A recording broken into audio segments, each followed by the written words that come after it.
Hello, everyone. This is Lenard Guzman here with Emily Robinson on the Life After D podcast. It's January 25th, 2021. We're here. We're here in California. There's news that Governor Newsom, is going to open things up. So maybe we can get out of our house and maybe do some things, Emily. That would be nice, although the numbers aren't that much better, so I'm not totally sure why he's doing that, except for political reasons. But I would like to get out of my house. I think his motive to get this thing out, because it's like a stay at home, what do you call it? It's like order. I think he wanted to get out of the house, like away from his wife or something.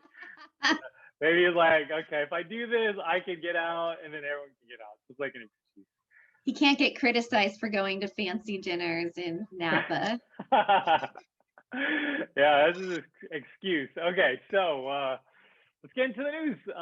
Divorce news. So this part of the show, we're gonna get into what's going on.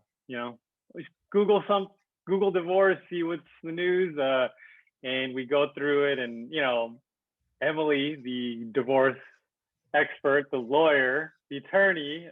Does it matter? Do you like a certain word, like whether you're addressed as a lawyer, attorney? Do you have a preference? No, I just like Emily. I'm not formal. Okay. So Emily goes through the news, gets feedback, see if things are actually realistic. She breaks things down, and for like the normal people like me who don't really know what's going on. So let's get to the news. Okay, page 6. Adele's in the news. You like her music? I do, actually. I really like Adele. She's an amazing voice. Yeah, I like her early stuff. Stuff, then she just kind of I don't know, maybe she comes out with new hits. Okay, so page 6, Adele, ex Simon Konecki, I'm butchering it, but let's go with that, reached divorce settlement 2 years after split. Well, from the other side of divorce, Adele, her estranged husband, Simon Konecki, I say it different every time. Sorry, Simon. Have reached a divorce settlement nearly 2 years after splitting, according to Us Weekly. The former couple opted to determine rights to community property and debts through mediation. The Make You Love Me songstress, 32, and Konecki, 46, first separated in April 2019. They welcomed their only child together, a son named Angelo, in 2012. Though there are rumors that she and Konecki secretly married, the Hello singer didn't confirm they were husband and wife until the 2017 Grammys. Adele officially filed for divorce in September 2019. So how come it took so long? How come it takes 2 years? You mean 2 years for the divorce? It said here the divorce settlement. They didn't go through details here, but how does that normally, does that take, is this normal, or does it take longer, or? Well, it sounded like it took 2 years for the whole process. That's actually normal. It typically does take that long. It's usually because you need time to do the negotiations, time to exchange property information, especially people with a lot of stuff like them, time to work out a custody agreement. That stuff can't be done overnight. And also, if you need to go to court, getting a court date takes a long time as well. So I would actually say 2 years is a pretty quick divorce for most divorces. The super fast ones may be a year, but I'd say most take 2 to 3. Okay. I thought it'd be quicker, but maybe because I'm accustomed to my Amazon groceries coming in 2 hours. We're all spoiled. We're in, yes, an instant gratification world, but no, it's not like that with divorce. Okay. Well, okay. Well, speaking of which, ET Online, Kim Kardashian and Kanye West communicate regularly, but still headed for divorce. Source says it's kind of a teaser. I'm kind of like, I don't know if I want to believe it, but hey, it's here. Let's break it down. Okay. Kim Kardashian West and Kanye West are putting their kids first despite their marriage troubles, the source tells ET, amid speculation that the two are splitting after 6 years of marriage. The source says that the 40-year-old reality superstar and the 43-year-old rapper are indeed headed towards ending their romantic relationship, but are still on good terms when it comes to their children. The two share 4 kids together: 7-year-old North, 5-year-old Saint, 3-year-old Chicago, and 1-year-old Sam. Kim and Kanye are heading for divorce, the source says. The couple hasn't seen each other much lately, but still regularly communicate. Kim continues to live in Calabasas, and Kanye is spending time in and out of Wyoming. The kids don't know much of what's going on because they're young, but also this isn't new to them. Kim and Kanye have always been so busy traveling and in and out that Kanye not being there isn't shocking. At the end of the day, Kim and Kanye will do what's best for their kids, and are on great terms as parents. The source previously told ET that Kim has actually been done with her marriage to Kanye since July. She had an emotional visit with him in Wyoming. Skip a little ahead. Kim has been over Kanye in a romantic sense for a while, but loves him as the father of their kids and doesn't want to embarrass or hurt him. Yeah. So Wow. does this? I mean, I know like the paparazzi's covering this, and like I watched the Tiger Woods documentary, and it was all public. Like, is there like a way? So, like, as far as privacy, does this does like the stuff that people see in public, does that like somehow translate in a court, or does the judge kind of have the leeway on it? How does this all play out? Because it's such a like everyone knows about this. Yeah, I mean, a lot of times these people, wealthy people, will opt for private judges so that it's not necessarily, you're not in the public courtroom with a lot of other people around and all the public opinion everywhere. I mean, you have to think the judges are probably aware of all this stuff, but it shouldn't come into play because it's all outside of court hearsay that is not related to the facts of the case, and nobody knows what's true or not in there. So the judges really should be just looking at the actual evidence that they receive, whatever can be documented or proven.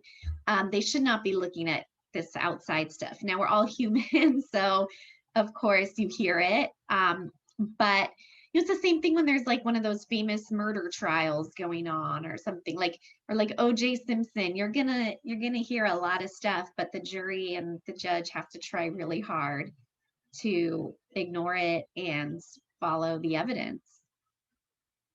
I mean, we don't hear as the public most of what goes on for real. Remember how shocked everybody was with OJ Simpson? Like, but none of us were actually in the courtroom hearing the real evidence. We already decided by public opinion what happened based on what the paparazzi tells us. So the court has to try really hard not to do that. Okay, continuing on, more celebrity news. David Arquette says he wants to apologize to daughter Coco, 16, because divorce is so difficult.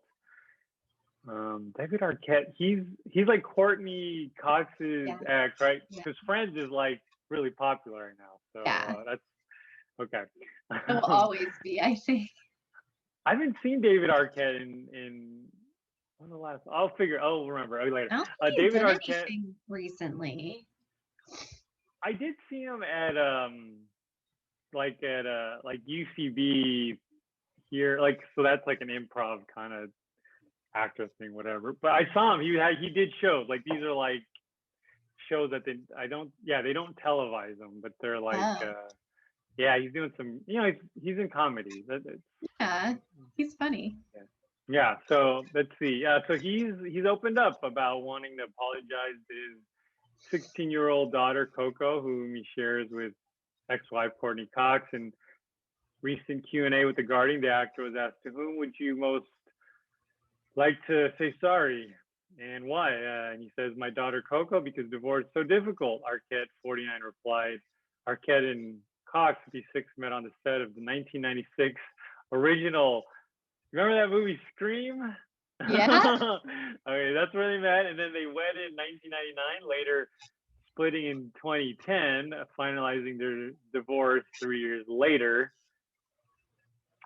In August, interview with Yahoo Entertainment, Arquette discussed the current status of his co-parenting relationship with Cox, who recently signed on to reprise her role as Gale Weathers in the upcoming Scream sequel, opposite Arquette's Dewey Riley. Okay, we're co-parents to our daughter, who's 16, so we have a really good relationship. We're friends. We've communicated a lot because of Coco. However, he admitted it hasn't always been easy. Our daughter is really great. There's difficult parts, especially through the teenage years. There's a lot of emotions and feelings. So I mean, it's tough. Gosh, as a not only a person who's like in the public eye, but it's like the daughter's all alone in this kind of in a way. Yeah, it's tough. I mean, celebrities go through all the same hardships as the rest of us. Um, and divorce is hard on them and their children as well. So that's not surprising that she'd have a rough time. But it is good that they can get along and be co-parents because many people can't. I don't remember their divorce being all over the news or super ugly. So they obviously did okay working it out together. So that's what you have to hope for because that's much less damaging to the children. Okay, so this is an interesting one, because we're going through the whole COVID thing.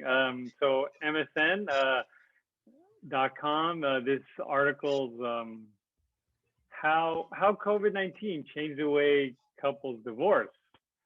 Okay, so let's go through this. Seems like there's 15 or 16 reasons. So divorce redefined, like practically every other part of life, divorce has been affected by the corona pandemic. The process, numbers, and in some cases, even reasons for seeking divorce has changed. Often in a damaged marriage, there's a straw that breaks the camel's back. In 2020, that straw was the COVID-19 related stay-at-home orders that affected millions of people, changed the way they lived and work. Let's see. So there's layoffs and less money. That certainly, I'm sure that affects marriages. More time to think, eliminating social activities and workplace distractions gave people more time to reflect on their lives and make major changes. No more waiting until after the holidays. So traditionally, newly divorcing couples tend to wait until after the holidays to start a separation, says Morgan Richardson, a matrimonial partner at law firm Davidoff, Hutcher, and Citron. But last year I saw zero slowdown in new cases during the holidays. Mainly people are tired and they don't see a reason to wait any longer because they've been stuck at home so long and they just want a break. So courthouse delays with the initial rounds of stay-at-home orders. Many courthouses closed completely for several months. Courthouses did not accept any new divorce filings, even as more and more spouses made the decision to end their marriages. Remote divorce and mediation hearings. COVID-19 has altered the landscape in terms of court and mediation appearances. Technology challenges cost time. Using computers and Zoom calls for divorce can be challenging. Many people who had never participated in any kind of video conferences were forced to learn. This keeps going. So there's a lot. Remote hearings may decrease attorney fees. On the bright side, remote hearings may reduce the amount you pay for legal fees. Yeah, okay. That's true. More witness participation in hearings. The sudden emergence of remote hearings in divorce cases has had some upside. It makes it logistically easier for witnesses to participate in proceedings. They simply have to log in rather than travel to the courthouse. More unpredictability. There are special rules in place in nearly every jurisdiction across the country regarding process, deadlines, filings, procedures, remote hearings, and nearly every legal process as part of divorce. Nobody knows when the backlog will ease. The increased volume of work may not clear up anytime soon. We have a major backlog and nobody knows when it'll get better. Child custody battle, sorting out custody of children and visitations in another major element of the divorce process affected by pandemic. I've seen a surge in fights between parents over whether the children should attend school in person or travel on airplanes for visitation. Child support, inability to pay for legal services or child support. The financial stresses of the pandemic affect the ability to pay for legal representation or child support. In divorce cases, one party will often seek temporary orders for spousal and child support, as well as an award of need-based attorney fees. That was an awkward word. Out of court resolution, there's always been a need for couples to resolve differences without court proceedings. Monumental backlogs make need even greater. We're almost there. Division of assets. The uncertainty of COVID-19 has caused many couples to consider delaying selling their mutual property as part of divorce. This can be particularly limiting where there aren't many liquid assets to be divided. Emotional demands. The biggest change in our clients, they're frustrated by the delays. They lose faith when we can't predict results or even court dates. They're using us for emotional support because they're cut off from normal human contact. And yeah, that's it. But we kind of summed up the whole kind of year. Yeah, right. I think that's all very true. I mean, I've seen all the same things, and I think that's a good point at the end that clients are using us for emotional support because they don't have access to other people.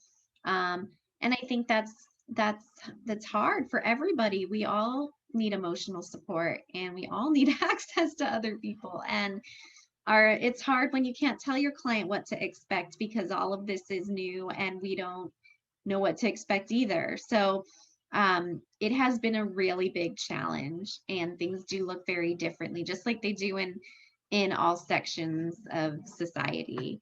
And all we can do is just roll with it the best we can.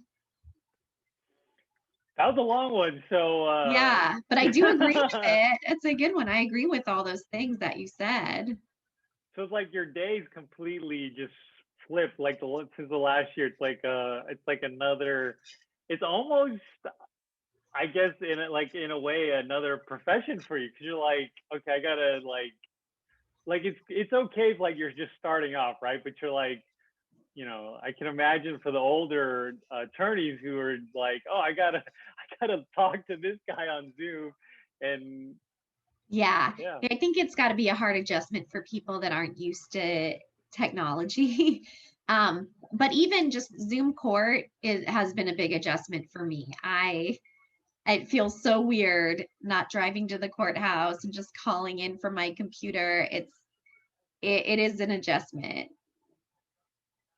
Okay, so let's get into this part of the show. We're trying something a little different. We're gonna actually name it differently. So this part of the show we're gonna call Dear Emily, where people post things online, where Emily can kind of give tips and advice to people either starting their divorce process, maybe they're in they're having problems with, say, like we were talking about, division of assets or child custody, or things that come up that are somewhat common in divorce. So let's get to the first one. Let's see. Okay. This thing is so this person is starting off in divorce. It's getting started. I feel like a failure. I told my husband last night I wanted to proceed with divorce. We discussed this a few times before. I considered staying in the relationship, but ultimately decided against it. I feel mostly certain that walking away is the right choice to make, but I'm also overwhelmed with emotion. I feel so guilty for hurting him and causing so much heartbreak. I know this. Um, I know this is okay. I feel ashamed of myself for not being able to overlook things or just stay and make the best of what we have. I know this is not true, but it feels like staying married and not being fulfilled in relationship is the most honorable choice. Have you ever felt that way? Our relationship has had intimacy issues, and we had tried counseling for years now. We do not have a toxic relationship by any stretch, no abuse or anything like that. That's why it feels hard to leave. Feels like I'm leaving someone who loves me, but who cannot give me what I need. I feel selfish about it. Um, how do you stay strong during this part? Can I affirm myself? This is the right decision in the moments. I am overcome with guilt and shame. Mm. Well, if I was writing a response, I'd say, dear reader, you really have to sometimes look deep inside and put yourself first. It's really hard when you feel guilty and you let that guilt make your decisions for you. You need to be able to express how you feel, because you're actually not doing anyone any favors if you lie to yourself and to him about how you feel. Maybe it's honorable to stay, but if you're unhappy, then ultimately he'll sense that unhappiness and he'll be unhappy too. So being honest is really the best thing that you can do, and doing it as soon as possible before you both get even more invested is the best thing to do. Okay, next one, another getting started post. Leave, fix it, how to decide. My husband and I have been married for 10 years, together for 12. We got together in our early 20s. We have one child who's 6. The good thing is we don't fight. My husband's a nice guy. He's a good dad. We have as I have a PG grade on PG Family show. Okay, yeah. So we have asked once a week or so. The bad, I carry a lot of the mental load. I've talked to him about this and over and over, but I make all the major decisions in our lives. I have a baby, buy a house, get a better job. I make those decisions. He'll agree and do with enthusiasm, but never initiate change. I feel like there's an empty silence between us. I was unhappy for a long time, so started going out with friends, going to the gym, got myself a promotion at work, and it's all been good. But home is still the same bland, boring place. I'm 34, but when I go home, I feel 55. I keep thinking about leaving. How this can't be all life is. I've tried talking to my husband about it, and I know if I suggested stuff, he tried it out, do enthusiasm, but I don't want to be the one always having to research, suggest, etc. But is it worth blowing up my life for something more interesting? Any new relationship will surely just turn out like this in 10 years as well. I feel so stuck in this place, knowing it's not quite right, but feeling the divorce is just so drastic, and maybe this is just all there is. Wow. Well, it sounds like, it's just a situation of there's not enough excitement at home, and it's, she feels very stuck in the same routine. And I think that, though, this is one of those problems that probably is fixable. And like she said, she could tell her husband about it and he'll react enthusiastically, but he needs to do more than that. He needs to actually do the things that she wants, like do the research, come up with the ideas, plan fun things to do. but she needs to really find a way to express that to him. And if they can't do it on their own, then maybe try couples counseling.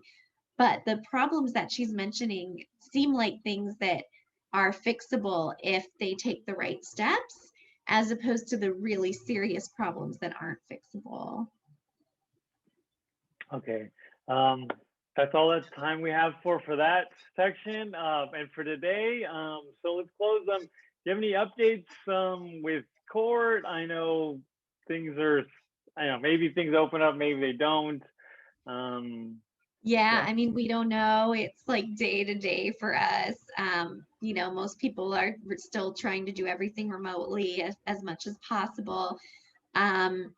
But, you know, again, it's just a very day to day thing, just like with everything else. We're just sitting, waiting for all the updates. Yeah, I mean, look, this is all furniture here. This is like Gorgeous. I love it. This is like my fake place. So yeah, I that's love all. it. I wish it was my place.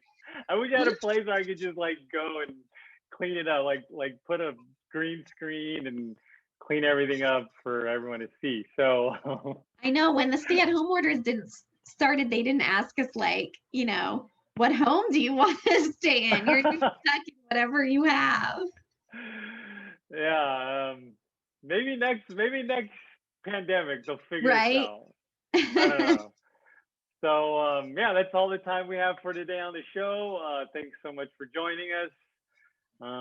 See you next week on the Life After D podcast.